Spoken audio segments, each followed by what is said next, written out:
সবাই বলতো ধৈর্য ধরো, কিন্তু ধৈর্য যখন শেষ হয়ে যায় তখন কি করতে হয় সেটা কেউ বলতো না। একজন মানুষ ছিল যার ভাঙা মন আর অশ্রু শুকিয়ে গিয়েছিল। রাতের পর রাত জেগে সে শুধু ভাবতো, আল্লাহ কি সত্যিই তাকে দেখছেন? তার কষ্টগুলোকে আল্লাহর কাছে পৌঁছাচ্ছে? সবাই বলতো ধৈর্য ধরো, কিন্তু ধৈর্য যখন শেষ হয়ে যায় তখন কি করতে হয় সেটা কেউ বলতো না। ঠিক তখনই কোরআনের একটি সূরা, মাত্র ৮টি আয়াত তার জীবনের মোড় ঘুরিয়ে দেয়। আজকের এই ভিডিওতে আমরা জানবো সেই সূরার কথা, যেটা শুনলেই নয়, হৃদয় দিয়ে অনুভব করলে জীবন বদলে যায়। কখনো কি এমন মুহূর্ত এসেছে আপনার জীবনে যখন মনে হয়েছে আর পারছি না? যখন চারপাশে সবাই আছে কিন্তু আপনি একা, যখন সব কিছু চেষ্টা করছেন কিন্তু কিছুই হচ্ছে না, যখন মনের ভেতরে এমন একটা ব্যথা যেটা কাউকে বোঝানো যায় না, কারণ সেই ব্যথার কোনো নাম নেই, কোনো চিহ্ন নেই। মানসিক চাপ, একাকিত্ব, মূল্যহীন লাগা, কারো কাছে অবহেলিত হওয়া। প্রথমে যে মানুষটির কথা বললাম সেই মানুষটি যখন ভাবছিল আর পারবে না, ঠিক তখনই তার কানে পৌঁছায় একটি সূরা, সূরা আল ইনশিরাহ। প্রশ্নটা হয়তো আপনার মনেও আছে, যে মানুষের হৃদয় ভেঙে যায়, আল্লাহ কি সত্যি তার কথা শোনেন? যে মানুষ রাতে কাঁদে, চিৎকার করতে পারে না, শুধু নীরবে ভাঙে, তার জন্য কি কোনো উত্তর আছে? হ্যাঁ, আছে। এবং সেই উত্তর এসেছিল তখন যখন আল্লাহর প্রিয় নবী মুহাম্মদ সাল্লাল্লাহু আলাইহি ওয়াসাল্লাম স্বয়ং দুঃখে ভেঙে পড়েছিলেন। হ্যাঁ, একজন নবীও ভেঙে পড়েন, একজন নবীও কষ্ট পান, একজন নবীও মানসিক চাপ অনুভব করেন। এবং ঠিক সেই মুহূর্তেই আল্লাহ তার জন্য নাজিল করলেন সূরা আল ইনশিরাহ। সূরা ইনশিরাহ নাজিল হয়েছিল মক্কার সেই কঠিন দিনগুলোতে, যখন রাসূলুল্লাহ সাল্লাল্লাহু আলাইহি ওয়াসাল্লাম ইসলামের দাওয়াত দিচ্ছিলেন, কিন্তু মানুষ তাকে প্রত্যাখ্যান করছিল। তার চাচা আবু তালিব মারা গেলেন, তার স্ত্রী খাদিজা রাদিয়াল্লাহু তাআলা আনহা মারা গেলেন, যারা তার সবচেয়ে বড় সাপোর্ট ছিলেন তারা চলে গেলেন। এবং সেই বছরটিকে বলা হয় আমুল হুজুন, দুঃখের বছর। সেই সময়েই একজন নবীও গভীর শোকে ডুবেছিলেন।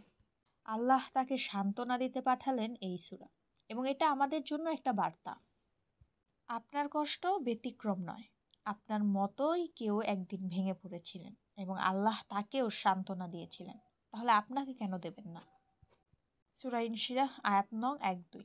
আমি কি তোমার বক্ষ প্রশস্ত করিনি? আল্লাহ প্রথমেই একটা প্রশ্ন করেছেন, আমি কি তোমার হৃদয় খুলে দেইনি? এই প্রশ্নের মধ্যেই লুকিয়ে আছে উত্তর। মানে হলো, আল্লাহ ইতোমধ্যে আপনার ভেতরের প্রশস্ততা তৈরি করে রেখেছেন। যে মানুষ আজ ভেঙে পড়েছে তার ভেতরেও আল্লাহ আগে থেকেই ধৈর্যের জায়গা, শক্তির জায়গা তৈরি করে রেখেছেন। আপনি হয়তো এখনও জানেন না, কিন্তু আপনার হৃদয় ইতোমধ্যেই প্রস্তুত। আয়াত ৩-৪। এবং আমি আমার সেই ভার নামিয়ে দিয়েছি যা তোমার পিঠ ভেঙে দিচ্ছিল। এখানে ভার মানে শুধু শারীরিক বোঝা নয়, এটা মানসিক চাপ, অপরাধ বোধ, ব্যর্থতার গ্লানি, একাকিত্ব, ভয়। আল্লাহ বলছেন আমি সেই বোঝা নামিয়ে দিয়েছি।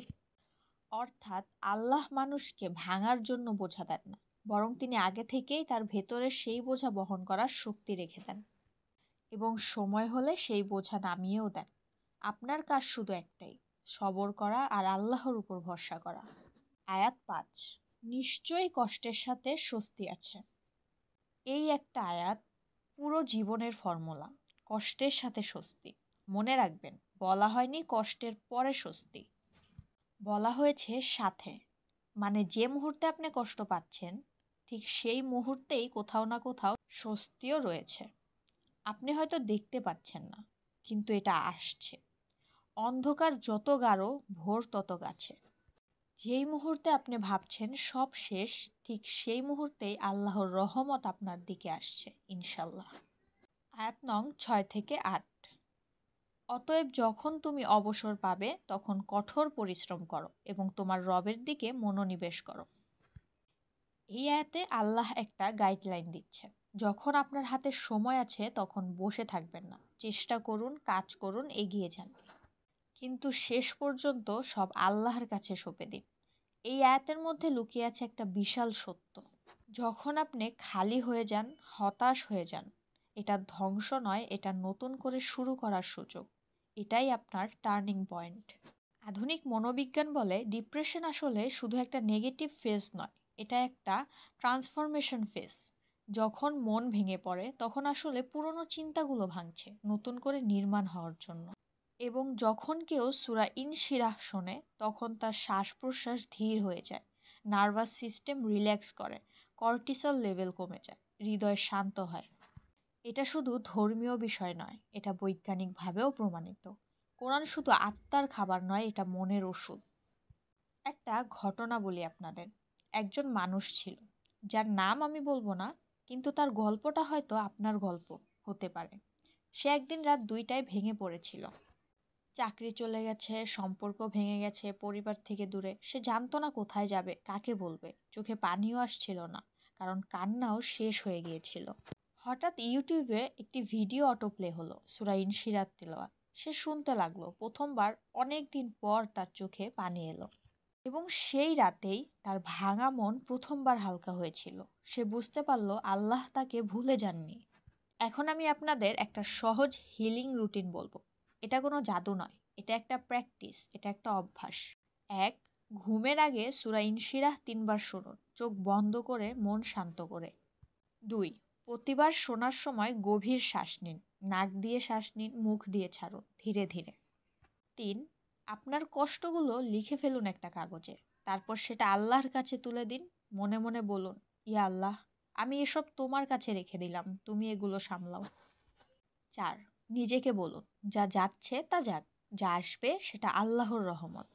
এই ছোট্ট ছোট্ট প্র্যাকটিস ধীরে ধীরে আপনার জীবন বদলে দেবে।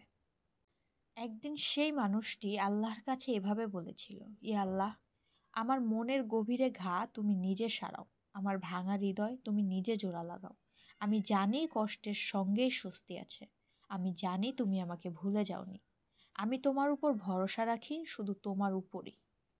এই দোয়াটা আপনিও আপনার অন্তরে রিপিট করুন, চুপচাপ মনে মনে। আল্লাহ শুনছেন। যে মানুষটি এখন ভেঙে পড়ে আছে, শুনুন, আপনি ভাঙেননি, আপনাকে নতুন করে নির্মাণ করা হচ্ছে। আপনার কষ্ট তার শাস্তি নয়, এটা প্রস্তুতি। আল্লাহ আপনাকে এমন কিছুর জন্য তৈরি করছেন যেটা এখনও আপনি দেখতে পাচ্ছেন না। তাই হাল ছাড়বেন না, কষ্টের সঙ্গেই স্বস্তি আছে। এবং আপনার স্বস্তিও আসছে ইনশাল্লাহ। যদি আপনি এখনও এই ভিডিওটা শুনছেন তাহলে এটা কোনো কোইন্সিডেন্স নয়, হয়তো আল্লাহ এই ভিডিওটা আপনার জন্যই পাঠিয়েছেন। কমেন্টে লিখুন আই ট্রাস্ট আল্লাহ এবং শেয়ার করুন এমন কাউকে যার হৃদয় এখন কথা বলতে চায়। হয়তো এই ভিডিও কারোর জীবন বদলে দিতে পারে।